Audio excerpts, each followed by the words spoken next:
This would not do. John needed room to show off his exceptional skills.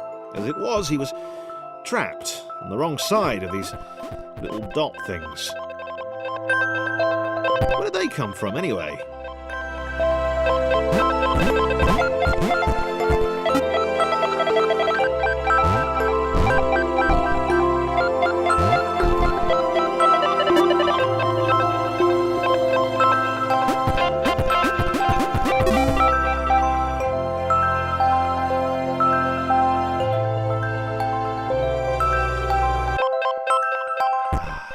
John inhaled the air of the open space, and it smelled of awesome. Time to flex those muscles, to put his training to use, time to show those little dots how it was done.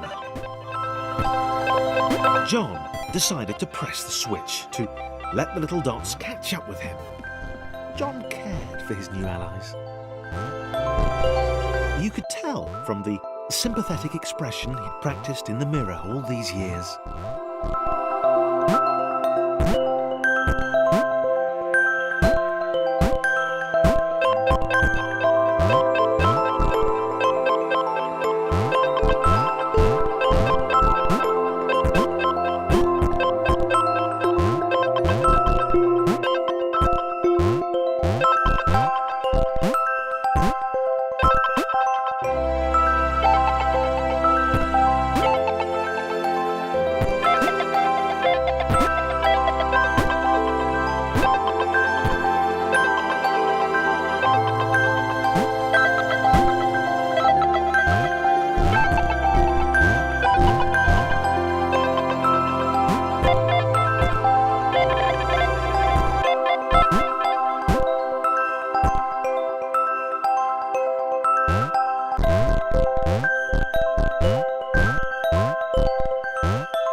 John was happy to keep helping.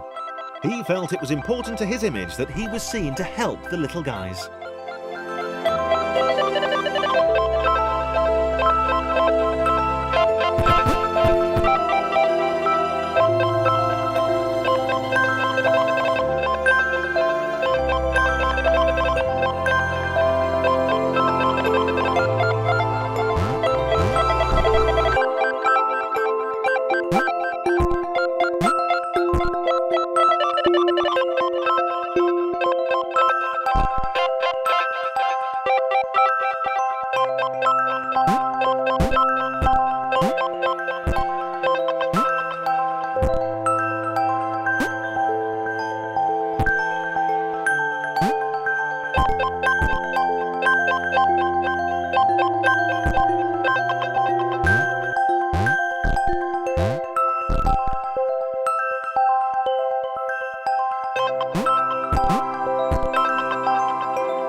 them so much either. The red one, Thomas, had a charming way of applauding every time John jumped.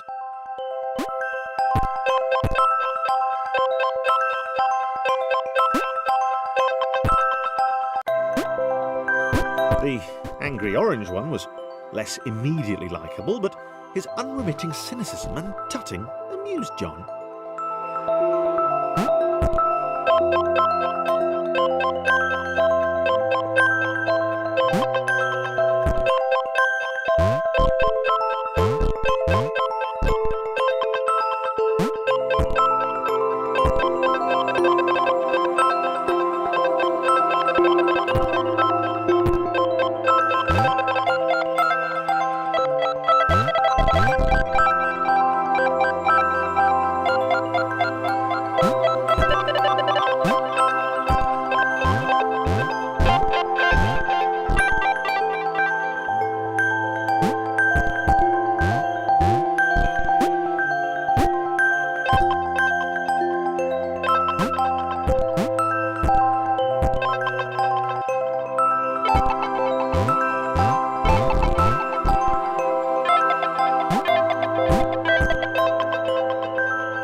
This was interesting. A floating target. This would require coordination, balance, and timing. John was sure the dots would be lost, but he was happy to guide them to triumph.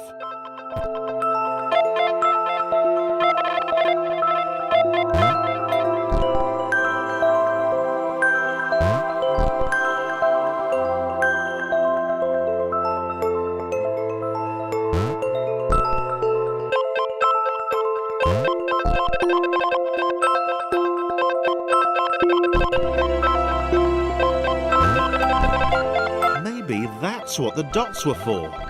They were there to extend John's reach, to make his performance even more impressive. John liked the thought. He decided to keep them.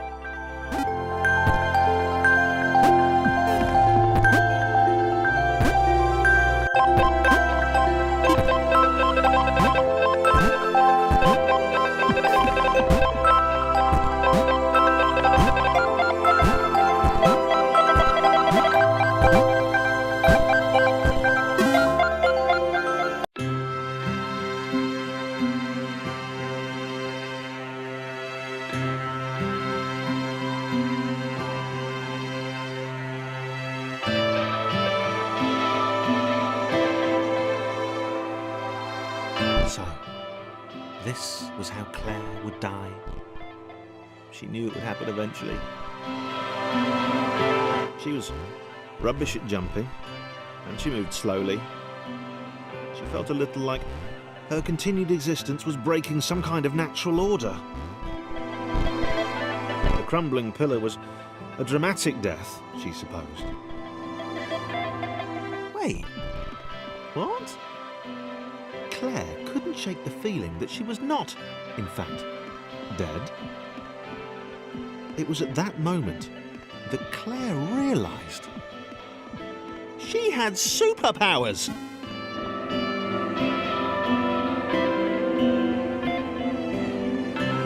She'd need a cape. There was no getting around that. You couldn't be a superhero without a cape. Claire didn't want confusion. If you saw a cape, that made matters clear. You knew what you were dealing with. Claire was all about communication. you know, floating in water, which was her superpower.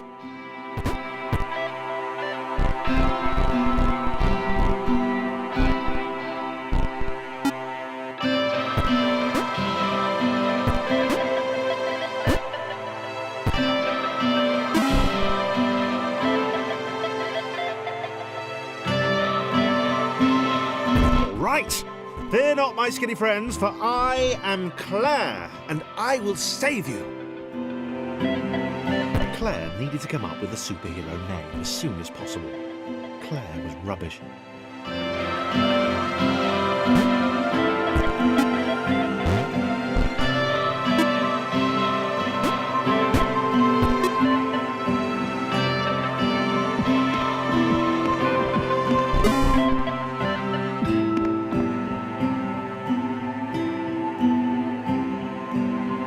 Claire arrived just in time, which was, of course, the perfect moment for superheroes to arrive.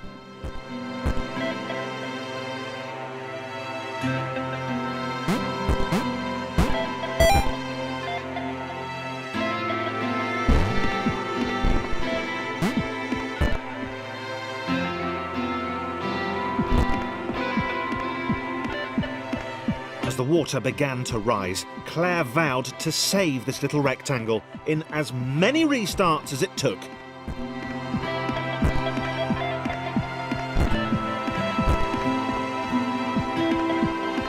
Claire wondered if Thomas would make a good sidekick. Or was she more the lone Avenger type? She liked that. The sole hero in a world of rectangles and conveniently placed pools of toxic water.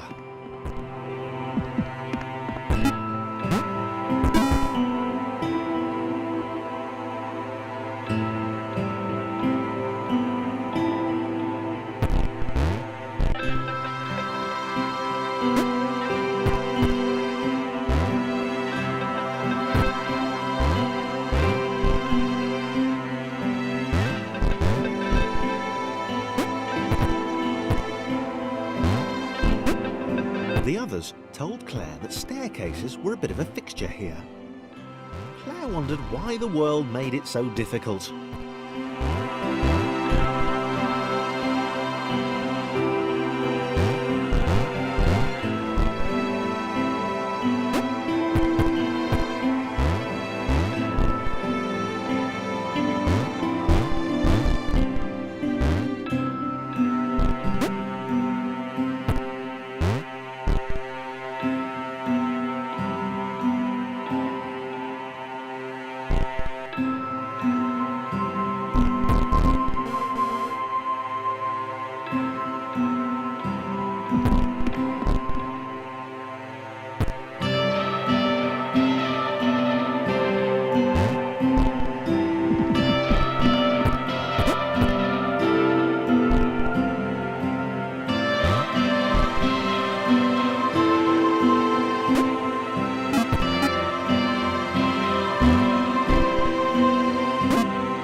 Probably needed a nemesis, a villain who would show their true colours at the worst possible moment, hurting all she held dear.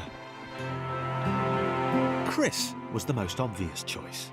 He seemed stroppy enough, and his jump was so pathetic that it conveniently avoided Claire's insecurities. Yes, Chris.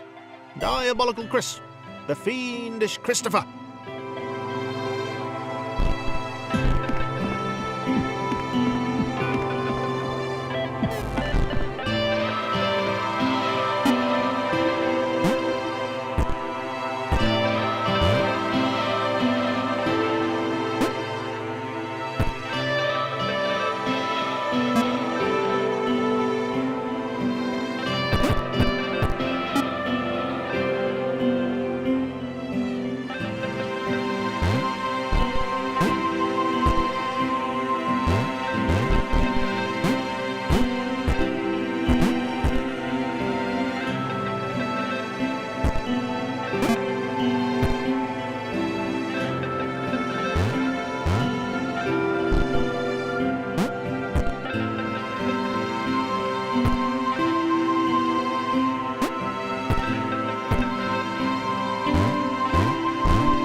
else gone?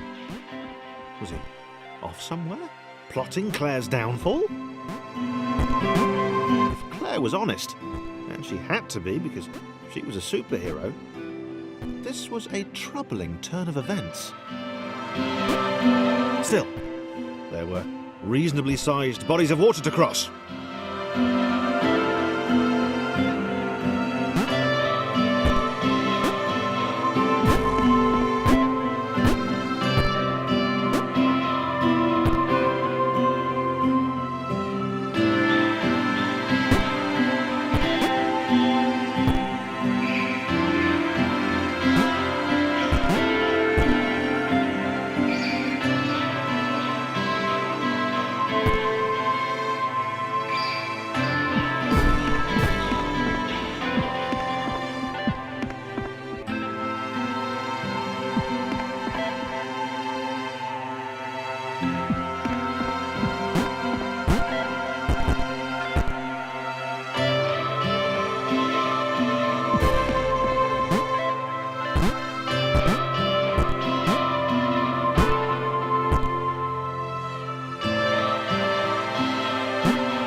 Moving platforms over water, eh?